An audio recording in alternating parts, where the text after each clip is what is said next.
7종류의 아내가 있다고 그래요. 첫째, 남편을 죽이는 아내가 있대요. 더러운 마음을 가지고 남편에 대한 사랑이 없고 남편을 업신여기는 아내. 아내가 권력이 있으면 남편이 모든 것을 참고 침묵하기 때문에 그 참느냐고 빨리 죽는데요. 남편을 죽이는 아내가 있대요. 두 번째는 도둑과 같은 아내가 있대. 남편이 힘들게 돈 벌어 갖고 오면은 그거 그냥 막 써갖고 그냥 살림살이 엉망으로 하는 아내. 도둑과 같은 아내. 셋째, 주인과 같은 아내. 주인 행세하는 거죠. 그래갖고 그냥 자기는 일 안 하고 남편 막 시키는 주인과 같은 아내가 있고. 그 다음에 네 번째는 어머니와 같은 아내가 있대요. 항상 남편을 사랑하며 자식 대하는 것처럼 남편을 보호해주는 아내가 있대요. 그 다음에 누이 동생과 같은 아내. 남편을 섬기기를 다하고 자매와 같은 귀여움을 떨고 애교를 떠는 그런 누이 동생과 같은 오빠 하면서 그런 아내가 있다는 거예요. 그 다음에 친구 같은 아내가 있다는 거예요. 직장에서 마치고 피곤해서 돌아오면은 남편을 반가이 맞이해주고 술 한잔을 하면서 하루를 이야기를 나누는 친구 같은 아내. 그 다음에 이건 시대에 좀 안 맞지만은 종과 같은 아내, 남편을 극진히 섬기는 아내가 있다는 거예요. 여러분들은 7번째 중에 몇 번째에 들어가세요? 우리 인간들은 사실은 사랑이 없을 때 외롭죠. 근데 여러분들, 자식이 부모를 사랑하는 게 클까요? 부모가 자식을 사랑하는 게 클까요? 제가 다녀보면요, 다 부모가 자식을 사랑하는 게 크다고 착각하고 있어요. 근데 3살, 4살, 5살 때만 애들에도 누가 더 부모를 사랑하느냐면 자식이 더 부모를 사랑한대요. 왜냐하면 여러분들 3살, 4살, 5살 된 아이들은 누구밖에 없어요? 엄마밖에 없잖아요. 그래갖고 그냥 엄마 치마 붙잡고 그냥 온 데를 다 따라다니잖아요. 근데 엄마는 그때 아이 모임에도 나가야 되고 그냥 여기저기 다녀야 되는데 그냥 딸, 아들이 그냥 계속 매달려 있으면 귀찮아요, 안 귀찮아요? 귀찮을 때 있죠? 그래서 한마디 해도 얜 잠도 없냐고, 좀 가서 좀 자라고. 그래도 그냥 계속. 그러니까 아이가 엄마 아빠를 너무너무 좋아해. 엄마 아빠하고 같이 있고 싶어. 근데 누가 밀어내기 시작하냐면 부모가 밀어내기 시작하는 거예요. 언제까지 밀어내냐면 초등학교 6학년 때까지 계속 밀어내요. 그리고 공부 못한다고 구박까지 해. 밀어내는 것도 모자라서. 그럼 중학교 올라가면 그때부터는 누가 싫어하기 시작해요? 자식이 싫어하기 시작해요. 그래갖고 엄마 아빠를 거절하기 시작해. 근데 엄마 아빠는 똑같은 마음이야. 사랑하는 건 똑같아. 그렇죠? 근데 중학교 올라가면 이놈이 나를 거절하니까 굉장히 섭섭하죠. 그런데 10년 동안 밀어낸 걸 생각해야죠. 10년 동안 같이 아이가 놀아달라고 그럴 때 놀아주고, 뭐 매달릴 때 같이 안아주고, 눈 마주쳐주고, 대화해주고, 얘기 들어줬으면은 중학교 올라도 걔는 엄마 아빠 안 미워해요. 그런데 3살서부터 계속 귀찮다고 그러고 자라고 그러고 그냥 뭐 또 때리고 막 공부 못하면 뭐 그냥 네가 그냥 내가 널 낳고 미역국을 끓여 먹고 내가 한심하다 그러고, 그리고 중학교 올라가고 자식이 엄마 막 째려보고 신경질을 보고 소리 지르면은 그땐 당황스러운 거예요. 그래서 그런 착각을 하지 마시라는 거예요. 자식이 여러분들을 거절하게 되는 데는 누가 기여를 하는 거예요? 여러분들이 기여를 하는 거예요. 제가 신학교 때 부제 때 매스컴 세미나라는 걸 했는데 그때 어떤 자매가 와갖고 정말 내 눈물을 찔끔 나게 하는 강의를 한 적이 있어요. 이 자매가 아들이 셋 있었대요. 근데 아들이 셋 있는 집은 항상 둘째가 문제예요. 첫째는 첫째라고 잘해주고 막내는 막내라고 잘해주죠. 그렇죠? 둘째는 항상 소외의식을 느껴요. 항상 피해의식을 느낀다고요. 우리 집에도 아들이 셋 있는데 큰아들은 내가 봐도 저 어머니 아버지가 왜 이해가 안 될 정도로 큰아들한테 잘했어요. 잘못해도 다 감싸 안아주고. 이게 큰아들은 대접받는 거죠. 저는 우리 집 막내였는데 저는 정말로 사랑을 많이 받고 자랐어요. 전 중고등학교 다닐 때 내가 신발을 빨아본 적이 없어요. 형들이 다 빨아줬어요. 왜 빨아줬느냐면 안 빨아주면 어머니 아버지가 혼냈으니까 막내 신발 빨게 한다고. 그래갖고 그냥 우리 집이 이제 제사를 지내도 우리 집이 이제 아버님이 장손이라 1년에 어렸을 때 13번, 14번 제사를 지냈어요. 제사를 지내면은 제일 탐나는 게 제사상에 문어다리가 제일 맛있잖아요. 그런데 그냥 큰아들은 큰아들이라고 챙겨주고 막내는 막내라고 알아서 해주는데 둘째 형은 문어다리 차지가 안 가는 거예요. 그래갖고 이제 제사 끝나고 나면 이제 고시리 한다고 그러잖아요. 귀신 마중 나가면은 우리 식구들은 다 나가는데 둘째만 안 따라 나가는 거예요. 왜 안 따라 나가냐면 문어다리 훔치려고. 자기가 훔치지 않으면은 자기 챙겨줄 사람 아무도 없잖아요. 우리 둘째 형은 제사가 지나고 일주일이 지나도 2주일이 지나도 문어다리를 물고 다녀요. 자기 어디다 감춰놨는지 모르는데. 그래갖고 제가 지금 얼마 전에 한 2년 전인가 설날 집회를 갔어요. 마침 설날은 제사를 지내니까 가갖고 물어봤어요. 아직도 둘째 형 문어다리 훔치느냐고 그랬더니 형하고 누나가 오늘도 문어다리가 없어졌다는 거예요. 그거 훔친 거지. 그러니까 50이 돼서도 그 어렸을 때 자기가 소외된 거, 피해의식을 보상받고 싶은 거예요. 근데 이 집에 이제 아들이 이제 중학교 3학년, 초등학교 6학년, 초등학교 3학년 세 아이가 있었대요. 근데 마침 그날은 초등학교 6학년 둘째 아들만 집에 있었대요. 그래서 이 자매님이 남편한테 여보, 둘째 아이 좀 데리고 목욕탕에 들어가서 목욕 좀 시키라고. 그래갖고 뭐 아빠도 뭐 집에 있으니까 둘째 아들 이제 목욕을 시킨다고 목욕탕에 들어갔대요. 근데 5분이 지났는데 남편이 얼굴이 새빨개져갖고 막 뛰쳐나왔대. 옷도 제대로 안 입고. 당신 왜 애 목욕 시키라고 했더니 왜 뛰쳐나오냐? 당신 먼저. 여보, 내가 목욕을 하러 들어갔는데 저놈이 이상한 말을 한다는 거예요. 그래서 무슨 말을 하느냐고. 아니 나도 벗고 이제 자기도 이제 둘째 아들도 옷을 벗었는데 딱 옷을 벗었는데 둘째 아들이 눈을 똑바로 뜨고 아버지한테 그러더래요. 아버지도 벗고 나도 벗었으니까 우리 남자 대 남자로 아무것도 안 걸쳤으니까 솔직하게 말 좀 해보자고. 그래서 이놈아 무슨 얘기를 하느냐. 아니 초등학교 6학년 놈이 딱 빨개 벗고 아버지도 벗고 나도 벗었으니까 우리 솔직하게 얘기 좀 해보자고. 그러니까 얼마나 당황스러워요. 그래서 무슨 얘기냐 그랬더니 아버지는 날 정말로 사랑하는 거냐. 무슨 소리냐. 지난 겨울에 아버지가 밤에 두부 심부름 시켰을 때 난 너무너무 밤에 나가는 게 무서웠다. 왜냐하면은 동네 불량 형들이 걸리면 돈을 뺏고 그래서 난 밤에 나가는 거 너무너무 싫었다. 중학교 3학년 큰형도 있는데 내가 그래서 큰형 왜 안 시키냐고. 그러니까 아버지가 나한테 소리 지르고 나한테 갔다 그래서 내가 울면서 갔다 왔다. 내가 그렇게 무서운데 얼마나 내가 서러웠는지 알았느냐. 그 아버지 나 사랑하는 거냐. 내가 그렇게 마음고생하는 걸 아냐. 뭐 아버지 할 말 없지. 또 아니 내가 구두 닦았을 땐 한 번도 칭찬도 안 하는데 막내가 아버지 구두 닦으면 그렇게 좋아하고 칭찬하고 500원도 주고 그러는데 왜 나는 한 번도 그런 적이 없느냐. 그리고 우리 아들 셋이서 인사할 때 잘 다녀오시라고 그럴 때 내 머리 쓰다듬은 적 있냐. 한 번도 없다. 막내 머리만 쓰다듬어 줬지. 날 사랑하는 거냐. 아들이 그냥 그렇게 물어보는 거예요. 당황스러운 거죠. 부모는 항상 세 아들 다 사랑한다고 그러지만은 자식이 느끼는 건 너무너무 섭섭했던 거죠. 그래서 이 아빠가 너무너무 당황스러워갖고 그랬대요. 나는 너를 너무 믿었기 때문에 심부름도 시킨 거고 난 너를 너무너무 믿었기 때문에 막내 어리니까 이렇게 한 거지. 난 이 셋 중에 너를 너무너무 사랑한다. 그리고 너무 당황스러워서 그냥 옷도 그냥 대충 입고 뛰쳐나온 거예요. 그 자리에서 너무 있기 미안해갖고. 그래갖고 제가 어떻게 하나 보라고 그랬더니 문을 빼꼼히 열고 보니까 아들이 눈에는 눈물이 뚝뚝뚝 떨어지는데 입에는 미소가 있더라는 거예요. 아빠가 날 사랑한다고 그러니까. 그러니까 누가 사랑하는 게 커요? 자식이 부모 사랑하는 게 큰 거예요. 그 사랑을 부모가 까먹고 자꾸 자식한테 못되게 하는 거죠. 그래서 여러분들 정말로 우리가 부모라는 게 중요해요. 아버지가 없는 자식들은 참 힘들어요. 아버지가 없는 자식들은. 여러분들 그 삼국 통일을 한 궁예, 왕건, 견우, 후백제 거기에 궁예 얘기를 좀 할게요. 궁예가요. 뭐 역사적으로 뭐 확실하진 않지만 47대나 48대 경문왕 아들이었대요. 셋 중에 제일 난 사람이에요. 왕건은 귀족 아들이고 견우는 평민 아들이야. 근데 궁예는 왕의 아들이었어요. 근데 아버지 없이 자랍니다. 아버지 없이 자라요. 아버지 없이 자라는 사람들은요. 심리학자들이 얘기를 하는 게 1살서부터 3살 때까지 가장 중요하대요. 이때 아버지 엄마가 안아주고 뽀뽀해주고 엄마 아빠라고 그럴 때 격려해주고 기저귀 갈아주고 이럴 때 아이들은 뭐가 생기느냐 하면 신뢰심이 생긴대요. 세상은 믿을 만한 데다. 그리고 그냥 아이가 막 걸을 때 옆에서 박수 쳐주고 걸음 뛸 때 그럼 아이들이요. 그 굉장히 심리적으로 안정감을 준다는 거예요. 그런데 이때 아버지가 없는 아이들은 심리적으로 굉장히 불안하다는 거예요. 여러분들 이 아빠가 아이들 이 목마 태워주면은 애들 좋아해요 안 좋아해요?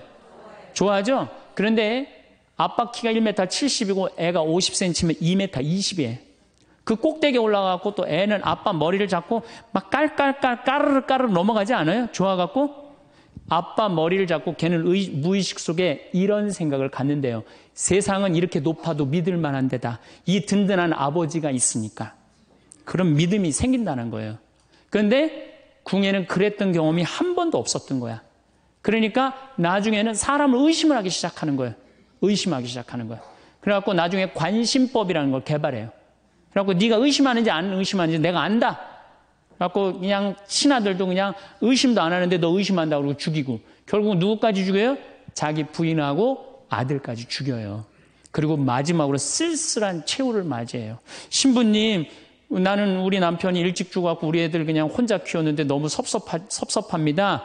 아버지 없이도 훌륭하게 자라는 사람 간혹 있어요. 그게 누구냐면 오바마가 아버지 없이 자라잖아요. 할머니 손에서 얼마나 훌륭해요. 그렇죠? 그러나 일반적으로 보면은 그렇다는 거예요. 아버지가 굉장히 중요한데, 근데 슬픈 거는 우리나라는 아버지가 있어도 없는 것 같아요.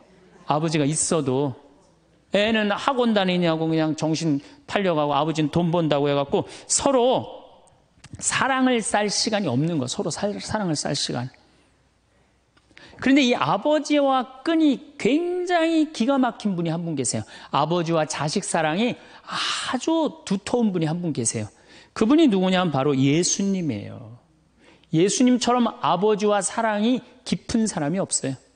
여러분들, 세례받을 당시 예수님이 물 위에 올라오시자 마르코복음 1장 11절에 뭐라고 그러냐면 너는 내가 사랑하는 아들, 내 마음에 드는 아들이다 라고 하느님 아버지께서 아들을 얼마나 사랑하는지 확인시켜줘요.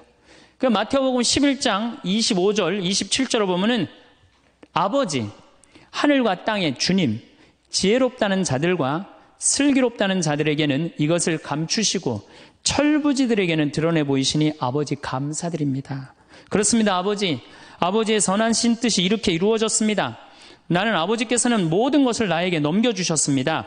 그래서 아버지 외에는 아무도 아들을 알지 못합니다. 또 아들 외에는, 그리고 그가 아버지를 드러내 보여주려는 사람 외에는 아무도 아버지를 알지 못합니다. 그냥 예수님 입만 열면 아버지 얘기를 해요. 입만 열면은. 또 하느님 아버지도 아들한테 각별한 사랑을 해. 거룩한 변모 마태복음 17장 보면은 이렇게 얘기해요. 이는 내가 사랑하는 아들, 내 마음에 드는 아들이니 너희는 그의 말을 들어라. 그러니까 예수님도 아버지를 사랑하고 아버지 하느님도 누구를 사랑해요? 예수님. 그러니까 하늘에 새도 보금자리가 있고 여우도 굴이 있지만 사람의 아들은 머리 둘 곳조차 없다라고 굉장히 고독하셨음에도 불구하고 그 고독을 누구 때문에 극복했을까요?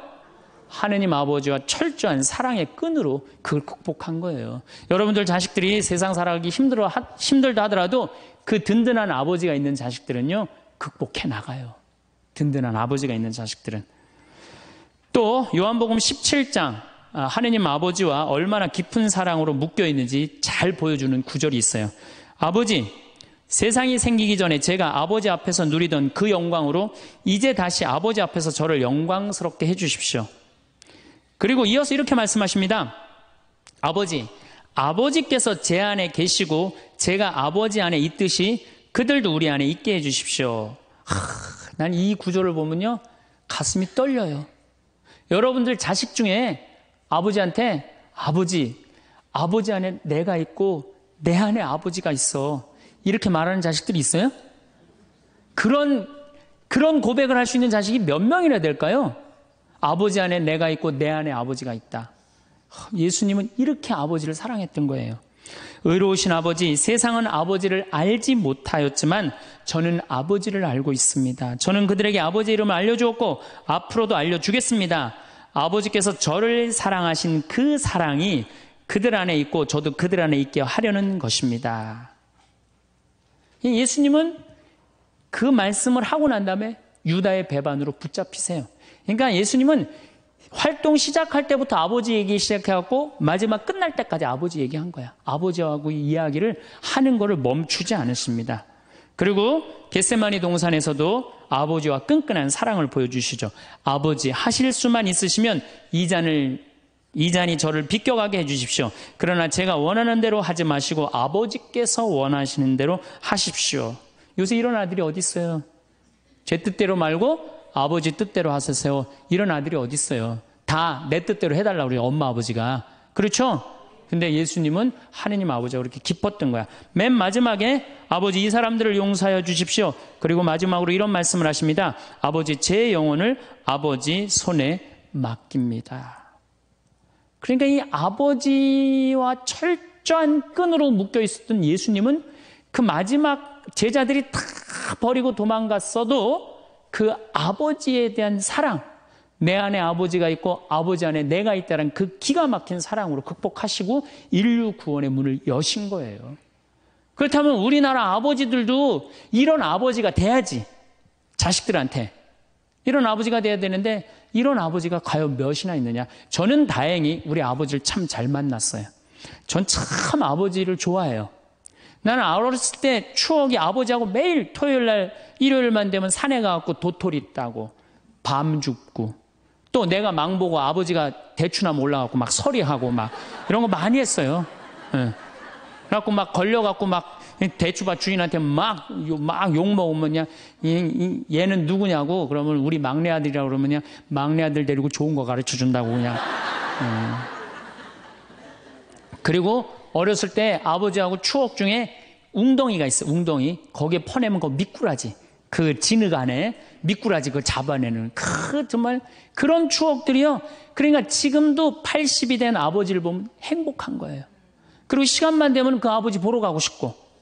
그러니까 이제는 효도는 없어요. 뭐만 남아있어? 사랑만 남아있는 거예요. 추억만 남아있는 거예요. 자식하고 얼마나 좋은 시간을 많이 가졌느냐에 따라서 늙었을 때 안 외롭다는 거예요. 어렸을 때 자식하고 한 번도 놀아준 적이 없어. 10살 때까지 놀아줘야 된다는 거예요. 근데 10살 때까지 한 번도 놀아준 적이 없으면은 자식이 늙은 부모들 한 번도 같이 안 놀아준다 이거예요.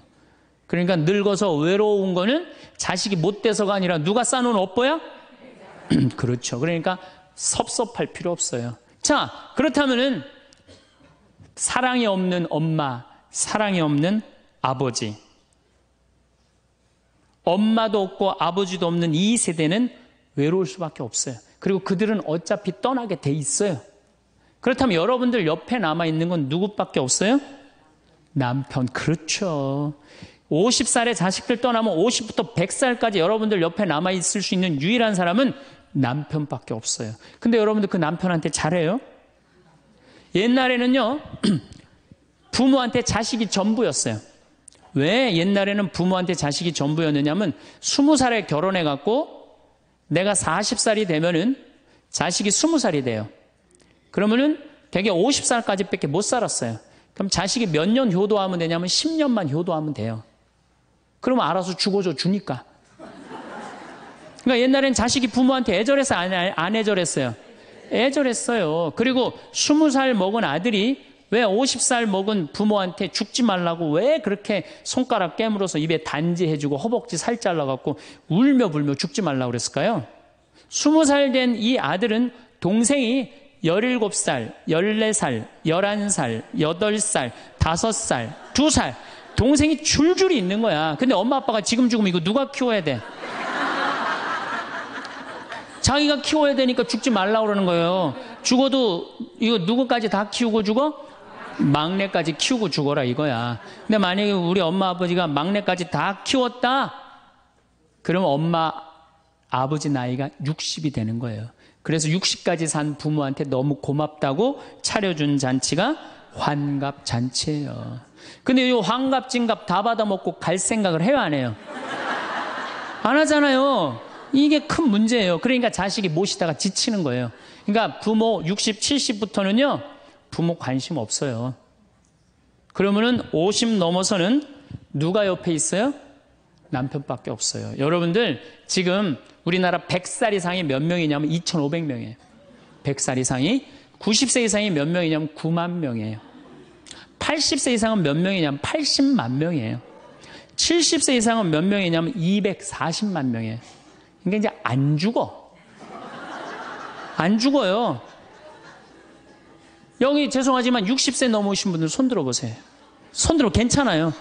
이게 문제라는 거예요, 이게. 자식은 이미 떠나 있고 50 넘어갔고 60 넘어갔고는 누가 옆에 있어요? 남편밖에 없어요. 그러면은 자식한테 잘해야 됩니까? 남편한테 잘해야 됩니까? 남편한테 잘해야 돼요. 우리나라는요, 안사람, 바깥사람 제도가 있어요. 그래갖고 안사람은 집에서 애 놓다 죽고, 바깥사람 바깥에서 돈 벌다 죽었어요. 근데 이게 의술이 좋고, 영양이 좋고, 고생을 안 하다 보니까, 바깥사람이 50이 넘어도 안 죽는 거야. 안 죽어갖고 직장에서 쫓겨나갖고, 집안에 들어와서 안사람이 돼버려요. 딱 안방에 이제 들어앉아 있는 거죠. 예. 근데 집안에 들어와갖고, 부인 일을 도와주면 좋은데 도와줘요, 안 도와줘요? 안 도와주고 그냥 할 일 없으니까 마누라 하는 일 챙겨내, 안 챙겨내요? 챙겨내죠? 이게 미치는 거지. 그때부터 젊었을 때는 맛있는 거 차려놓고 여보 일찍 들어와. 그래도 생전 안 들어오더니 이제 50 넘어서면 굳이 집에 안 들어와도 되는데 때 따라 철 따라 집에 들어오네. 그러니까 여러분들이 자식들 품에 안 하고 키울 때는 외로운지 몰라요. 그렇죠? 근데 자식 떠나고 나면은 체인징 파트너를 해요. 이쁜 자식은 떠나고 쭈글쭈글한 남편이 돌아오는 거야. 그런데 50부터 110살까지 살려면은 젊었을 때 같이 여행 다니는 추억도 있어야 되고 젊었을 때 사랑도 쌓여 있어야지 50 넘어갔고 100살까지 있고 추억 먹고 살 거 아니에요. 근데 그런 추억이 하나도 없어. 그 50 넘어갖고 와갖고 그냥 잔소리만 하고 그냥 그러면은 그 남편이 싫은 거예요. 그러니까 서로 한 집에 살지만은 각방 따로 쓰고 외롭게 사는 거죠. 그래도 여러분들은 괜찮아요. 여러분들은, 우리 신부들은요, 진짜 불쌍해요. 생각을 해봐요. 20살에 신학교 들어갔어요. 그래서 30에 신부 돼요.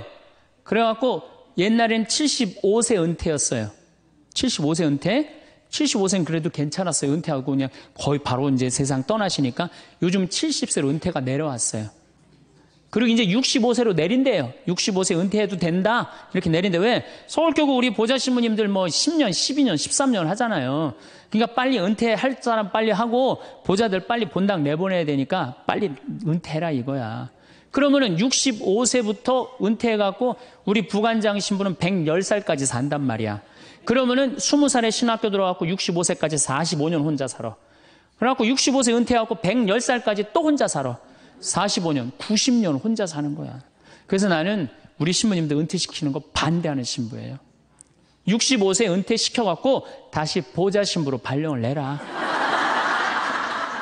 보좌 신부로 발령을 내갖고 아니 고해성사 듣게 하면 되잖아요. 아 얼마나 여러분들 속에 있는 얘기하고 싶은 거 많아요. 그렇죠? 아 그럼 고해성사 듣게 하고 또 굳이 신부님들 65세 넘어가고 강론 안 해도 돼요. 미사 없는 강론하게 하면 되잖아. 강론하라 그러면 또 한 소리 또 하고 그러실 수 있으니까 얼마나 좋아. 차라리 65세에 은퇴시킬 거면 아예 60에 은퇴를 시켜서 장가를 그냥 보내라. 늙어선 좀 안 해롭게. 농담이에요, 농담. 우리보다는 여러분들이 훨씬 덜 외롭다는 거예요. 그렇지 않아요? 여러분들 남편도 있고 자식도 있고 손자도 있잖아요. 그러면 그 소중한 사람들한테 사랑하면서 살아야지. 우린 사랑할 사람도 없는데 여러분 사랑할 사람이 있잖아요. 그럼 조금만 내가 잘하면 되는데 그게 안 되는 거예요. 우리나라 여자들이요.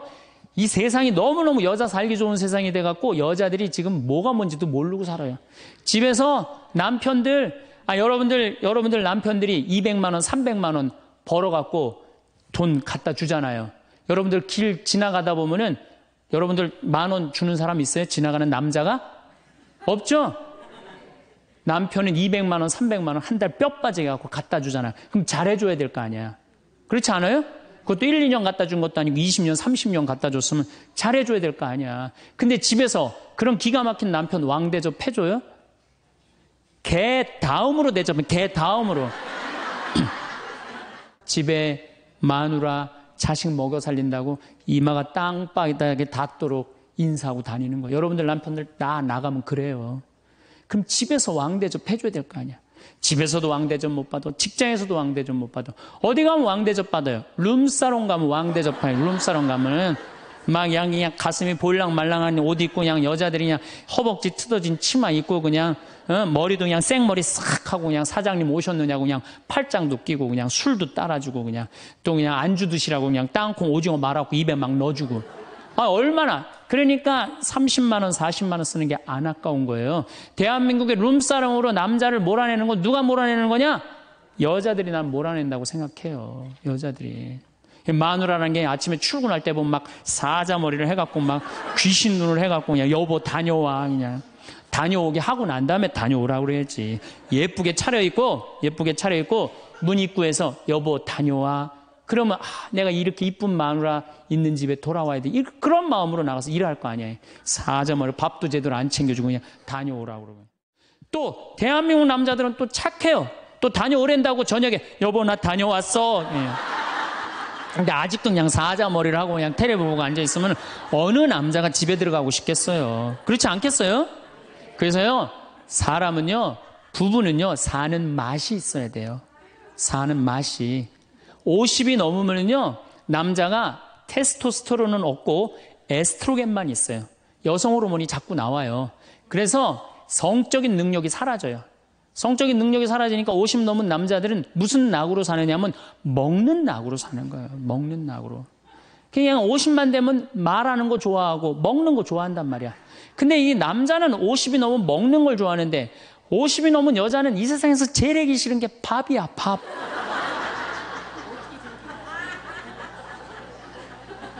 그러니까 그냥 둘이 사는데 왜 김치찌개를 끓여도 한솥 끓여. 그냥 하기 싫으니까 귀찮으니까 한솥 끓여갖고 그냥 다음날 아침에 그냥 그거 졸여갖고 아침상에 올려놓고 그냥 저녁엔 또 오늘같이 하루 피정하고 저녁에 이제 여보 나 저녁 집에 가서 먹을게 그러면 또 그거 볶아갖고 저녁상에 또 올려놓고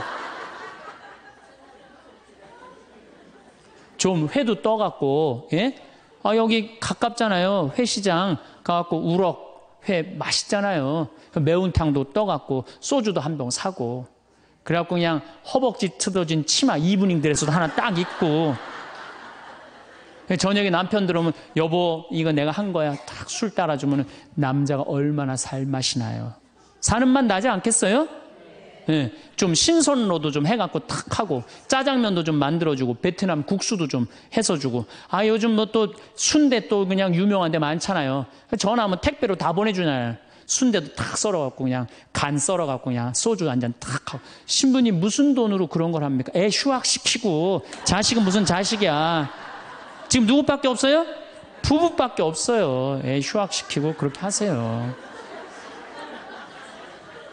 신부님 난 휴학시킬 자식이 없는데 집 잡혀요. 나이 드신 분들은 은행에 가고 집 잡혀갖고 다 쓰세요. 자식 물려줄 생각하지 말고. 네.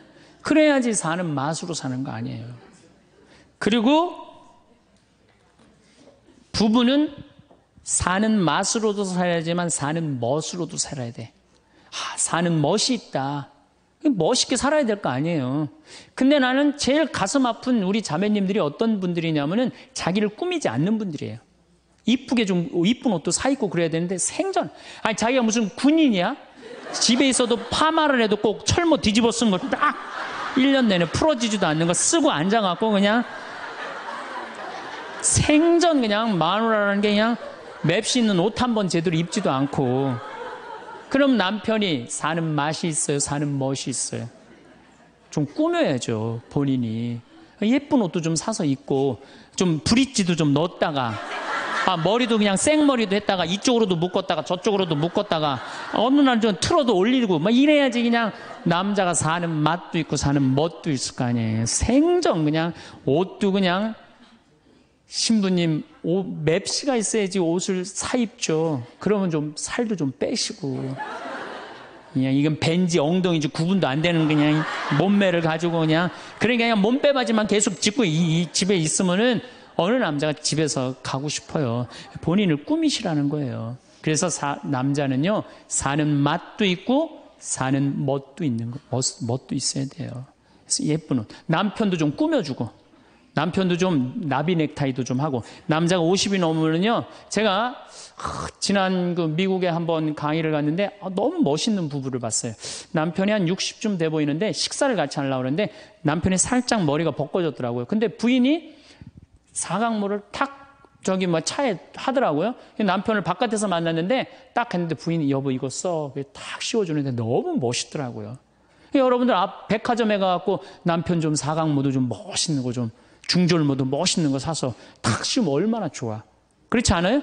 옷도 이제 50이 넘으면요 단색을 입어야 돼요. 노란색을 입든지 초록색을 입든지 아니면 빨간색을 입든지 그래야지 좀 젊어 보이는데 이거는 그냥 김치국물 떨어져도 안 보이는 체크무늬 사서 입혀갖고 그냥 1년 내내 빨아주지도 않고 그냥 맛도 없고 멋도 없는 거죠.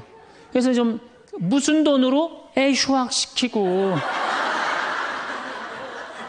자식은 무슨 자식이에요.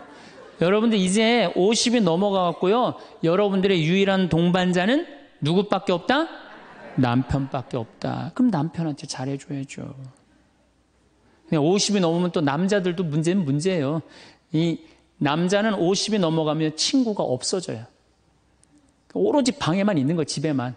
근데 여자는 바뀌어 또 성격이 바뀌어 50이 넘으면 친구가 너무 많아. 그냥 맨날 만나러 나가야 되는데 그냥 이 남자고 여자고 이제 서로 힘든 거죠. 또 그냥 50, 60 넘은 남자들은 씻지도 않아. 그냥 냄새 나고 그냥 이러니까 그냥 남편 옆에 가까이 가기도 싫은 거죠. 예. 근데 이 부부가요 서로 애인같이 살아야 돼요. 우리 자매님들 자기를 애인같이 꾸며야 돼요. 그래갖고 언제든지 집에서도 깔끔하고 예쁘게 차려입으면 남자가 기분이 좋잖아요. 집도 좀 화분도 좀 예쁜 거 좀 해놓고 여행도 좀 다니고 둘이 공연도 좀 가고 극장도 좀 보러 다니고 이래야지 그냥 사는 맛도 나고 사는 멋도 날 거 아니에요. 그래서 제발 좀 성지순례 좀 가세요. 제가 여러분들한테 꼭 부탁하고 싶은 거는 옛날에 중세시대는요 성제 집 다 팔아 갖고 갔어요. 다 팔아서 그냥 예루살렘 가는 걸로 끝나는 거예요. 거기서 죽어도 여한이 없다고. 그러니까 여러분들도 예수님 어제 복음에 자케오 얘기 나왔죠? 그거 예리고 얼마나 좋아요. 그리고 그냥 갈릴레아도 좀 호수도 가보고 얼마나 좋아요. 신부님 무슨 돈으로? 휴학시키고 그 돈이면 충분해요. 한번 갔다 오면은요 신앙이 틀려지거든요. 성주순례도 가고 제가 지난 9월인가 작년 9월에 성주순례를 한 40분 하고 갔다 왔는데 어떤 형제님이 70 먹은 형제님이 기가 막힌 말씀을 하시더라고요. 무슨 말씀을 하시냐면은 내 강의를 듣고 집을 잡혀서 왔대요. 근데 가만히 생각을 해보니까 집은 은행에 잡히면 대출을 해준대요. 은행에 잡히면 대출해주잖아요. 근데 나이는 대출해주는 데가 아무 데도 없대요. 여러분들 누가 나이 대출해줘? 한 살이라도 더 먹기 전에 다리에 힘 풀리기 전에 갔다 오셔요. 그리고 내가 성주순례를 가면은 너무 행복해하는 거 자매님들이. 그래갖고 나는 은혜 받아갖고 성제 갖고 그냥 성령을 충만히 받아갖고 10일 동안 저렇게 행복하고 그냥 은총에 그냥 가득한 줄 알았더니 12일 동안 밥을 안 하잖아. 밥을.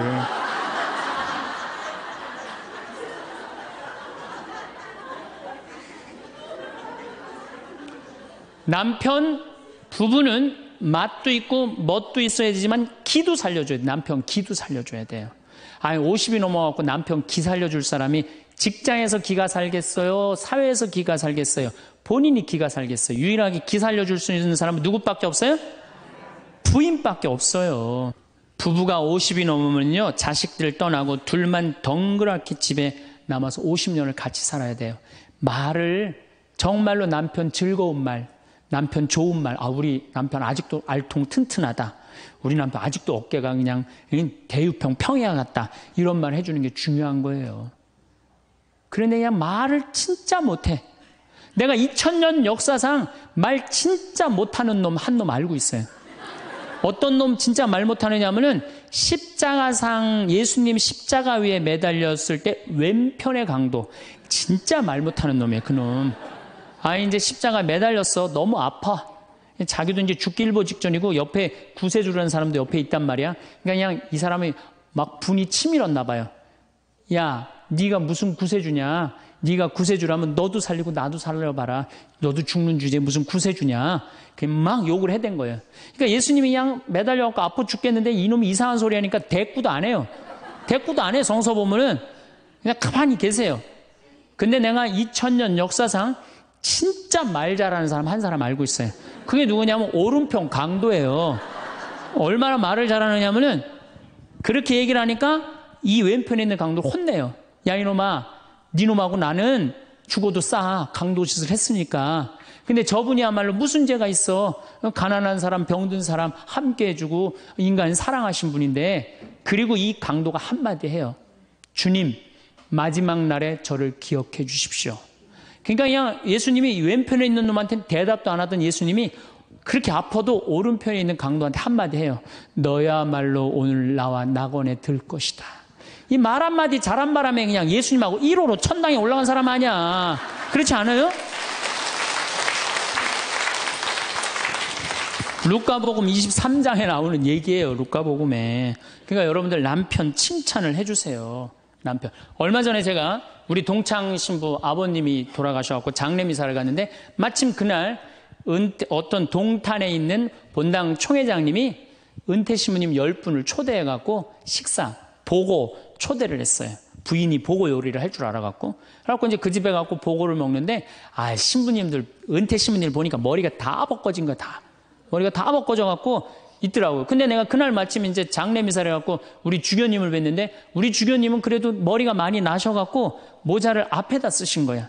그래갖고 참 보기가 좋더라고요. 주교님이 아주 얼굴이 하얀이 선비같이 생기셨거든요. 그래서 내가 저녁 먹으면서 신부님들은 이렇게 머리가 벗겨졌는데 우리 주교님은 아직도 머리가 나셔갖고 모자를 앞에다 쓰는데 참 보기 좋더라고. 그랬더니 은퇴 신부님 10분이 황 신부 주교님한테 가갖고 샴푸 뭐 쓰는지 좀 알아봐 달라고 막 그러더라고요.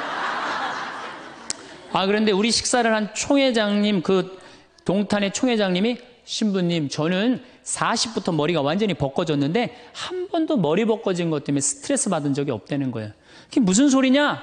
그랬더니 자기 부인이 40에 본당 사목 임원이었는데 사목회를 하고 집에 들어오면 막 짜증을 내고 들어온대요.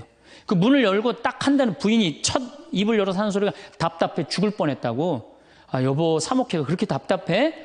그러면 그 부인이 그러는데, 여보, 나는 사목회를 하는데 60이 먹은 그 본당의 회장님들이 머리가 빽빽하게 꽉 차 있으면은 그 머리를 보고 회의를 하면 가슴이 답답하다는 거야. 그리고 이제 자기 남편을 보고 머리가 완전히 대머리인 남편을 보고 한마디 한대요. 이제야 가슴이 뻥 뚫린다고. 이게 얼마나 남편을 기를 살려주는 말이에요. 그렇지 않아요? 그러니까 여자는 맛도 있고 멋도 있고 누구 기도 살려줘? 남편 기도 살려줘야 되는 거예요. 부처님은요 7종류의 아내가 있다고 그래요. 첫째, 남편을 죽이는 아내가 있대요. 더러운 마음을 가지고 남편에 대한 사랑이 없고 남편을 업신여기는 아내. 아내가 권력이 세면 남편이 모든 것을 참고 침묵하기 때문에 그 참느냐고 빨리 죽는데요. 남편을 죽이는 아내가 있대요. 두 번째는 도둑과 같은 아내가 있대. 남편이 힘들게 돈 벌어 갖고 오면은 그거 그냥 막 써갖고 그냥 살림살이 엉망으로 하는 아내. 도둑과 같은 아내. 셋째, 주인과 같은 아내. 주인 행세하는 거죠. 그래갖고 그냥 자기는 일 안 하고 남편 막 시키는 주인과 같은 아내가 있고. 그 다음에 네 번째는 어머니와 같은 아내가 있대요. 항상 남편을 사랑하며 자식 대하는 것처럼 남편을 보호해주는 아내가 있대요. 그 다음에 누이 동생과 같은 아내.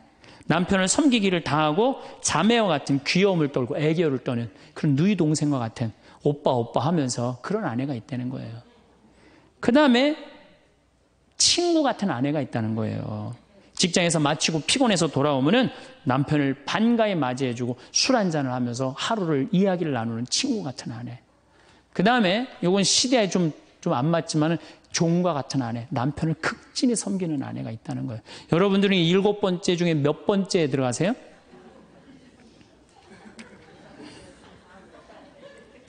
아무것도 아니에요? 이 7번째 아무것도 아니면 큰일인데.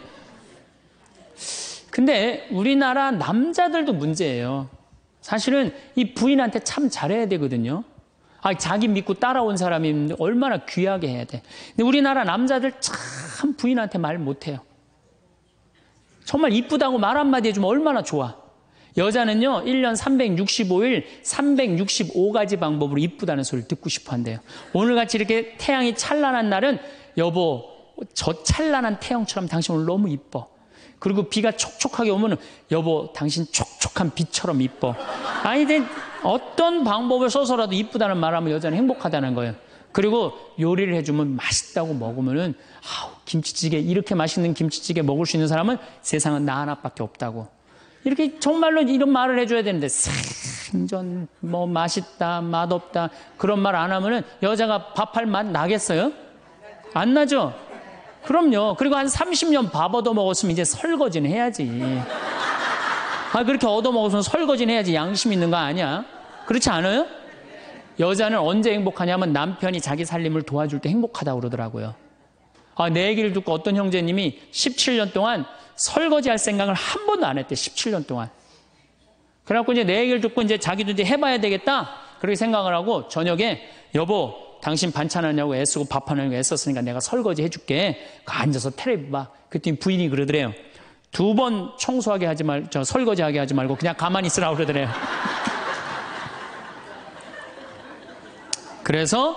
그래서 이 남편이 그랬대요. 아니야, 내가 오늘 해보고 싶어서 그래. 그리고 설거지를 했대요. 그리고 이제 그 형제는 미사 해설하러 성당에 갔는데 메시지가 왔대요. 여보, 나는 오늘 당신이 한 설거지 지금 다시 하고 있어. 하지만은 오늘처럼 행복한 날은 없어. 17년 결혼 생활 중에 오늘처럼 행복한 날은 없어. 고마워. 내 살림살이를 도와줘서. 그 메시지를 형제님이 나한테 보냈어요. 신부님, 요 조그만 거 이렇게 행복할 수 있는데 내가 왜 이제까지 안 했는지 모르겠다고. 그러니까 우리 정말 부인한테, 정말로 자매님들한테 서비스 해줘야 돼. 이제는 서로를 사랑해야 돼요. 서로를 사랑하고 아껴줘야 돼요. 근데 우리나라 남자들이 얼마나 말을 못하냐면 이게 진짜로 있었던 일이에요. 65살 먹은 형제님이 꿈을 잘 꾼 거야. 그래갖고 로또를 산 거야, 금요일 날. 그래갖고 그냥 가슴이 부풀은 거야. 왜 부인한테 막 자랑을 한 거야. 내가 꿈을 꿨는데 이거 오늘 된다. 그리고 보통 꿈이 아니다. 막 돼지가 막 수천 마리 왔다 갔다 한 꿈을 꿨는지. 그래갖고 그냥 막 들떠 있는 거야. 그러니까 부인이 콧소리로 한마디 한 거야. 여보, 그 로또 되면 당신 그 돈 뭐 할 거야? 그랬더니 남자가 정색을 하고 그러더래요.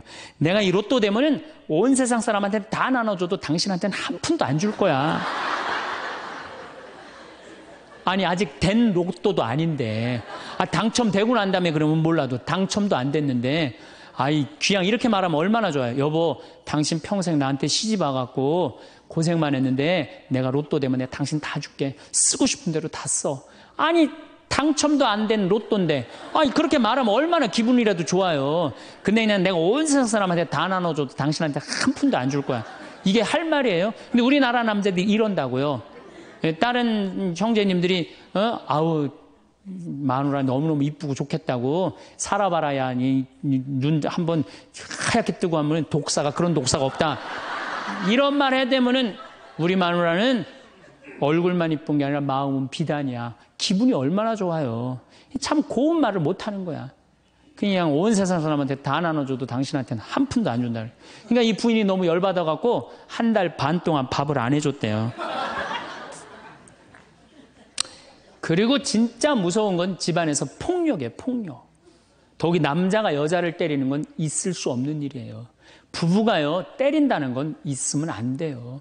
아니, 여자가 남편한테 결혼을 할 때는 이 험난한 세상, 저 힘 있는 남자한테 보호받고 싶어서 결혼하는 거 아니에요? 그렇지 않아요, 보통? 그런데 그 남편이 자기를 때린다고 생각하면요, 이건 치욕이에요, 여자한테는. 그래서 남자가 여자를 때리면 안 돼요. 정말로 이것도 진짜 있었던 일인데 70이 다 돼가는 할머니인데 평생 남편한테 맞으면서 살았대요. 그런데 또 친구 하나가 평생 남편한테 둘이 이제 할머니가 이제 둘이 친구야. 서로 맞고 살아갖고. 근데 그 평생 맞은 할머니가 하루는 이 친구 할머니한테 전화를 한 거야. 막 웃으면서 전화했대.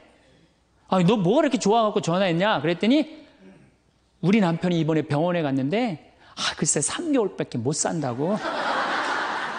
나 지금 입을 뒤집어 쓰고 지금 웃으면서 너한테 전화하는 거라고. 이건 너무 불행하지 않아요? 너무 불행하지 않아요? 정말로 자기 부인 아파서 죽는데 따라 죽는 남편도 있는데 이게 그냥 자기 남편 3개월밖에 안 산다고 이불을 뒤집어 쓰고 막 웃으면서 그냥 전화를 할 정도면 이건 같이 살지 말아야지. 그렇죠? 그러니까 여러분들 남편한테 잘하세요. 또 여기 있는 우리 형제님들 누구한테 잘해요? 그래도 나이 먹어갖고요. 여러분들 지금 신부님 난 도저히 우리 남편하고 못 살 거예요. 지금 바꿔봐야 거기서 거기에요. 지금 바꿔봐야. 자, 남자하고 여자하고 얼마나 서로를 이해를 못하느냐 하면은 남자는 하루에 2,000마디만 하면은 말 끝난대요. 근데 여자는 하루에 6,000마디를 해야 된대요.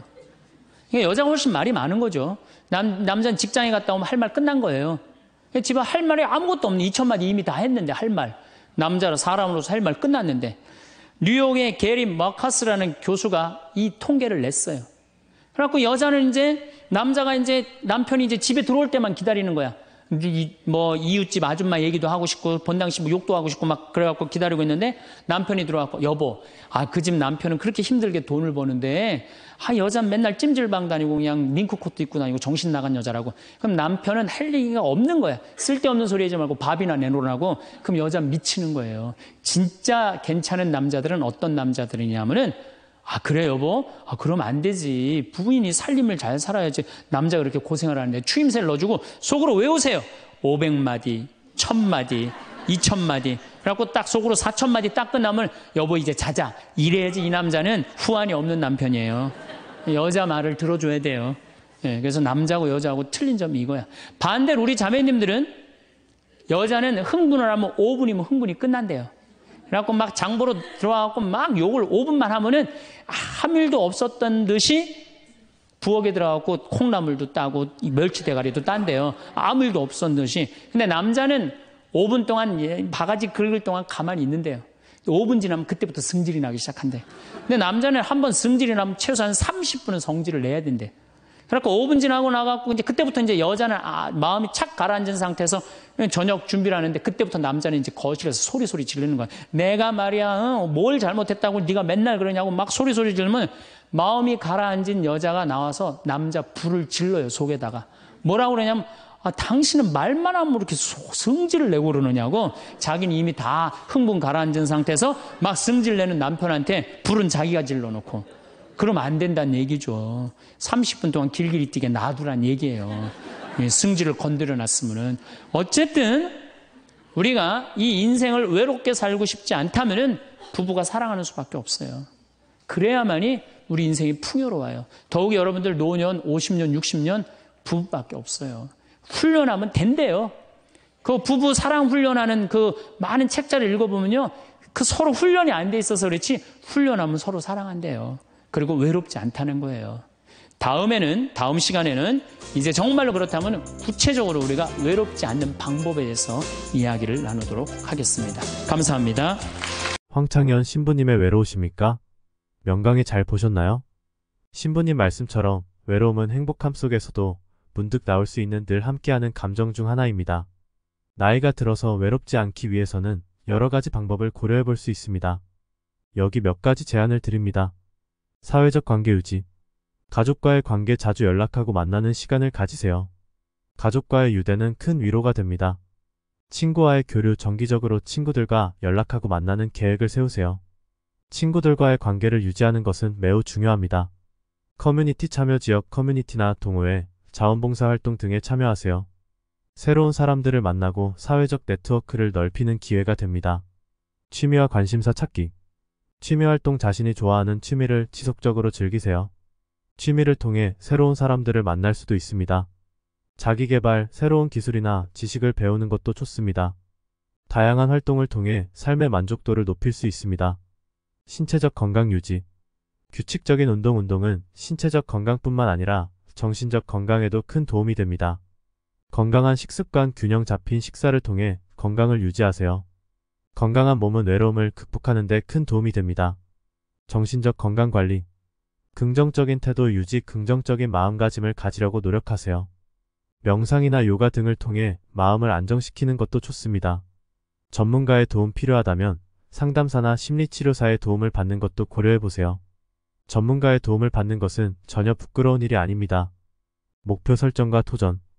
단기 및 장기 목표 설정, 삶의 목표를 설정하고 이를 향해 나아가는 것은 매우 중요합니다. 목표를 설정하면 삶의 활력이 생깁니다. 새로운 도전, 새로운 것을 시도해보세요. 새로운 경험은 삶의 활기를 불어넣어줍니다. 연결 유지. 디지털 기술 활용, 인터넷과 소셜미디어를 활용해 사람들과의 연결을 유지하세요. 디지털 기술을 통해 멀리 있는 사람들과도 쉽게 소통할 수 있습니다. 온라인 커뮤니티, 자신이 관심 있는 주제나 활동에 대해 온라인 커뮤니티에 참여하세요. 같은 관심사를 가진 사람들과의 교류는 외로움을 줄이는 데 도움이 됩니다. 이러한 방법들을 통해 나이가 들어서도 외롭지 않게 지낼 수 있습니다. 중요한 것은 자신을 사랑하고 지속적으로 새로운 것을 시도하며 사회적 관계를 유지하는 것입니다. 건강과 평안이 함께. 감사합니다.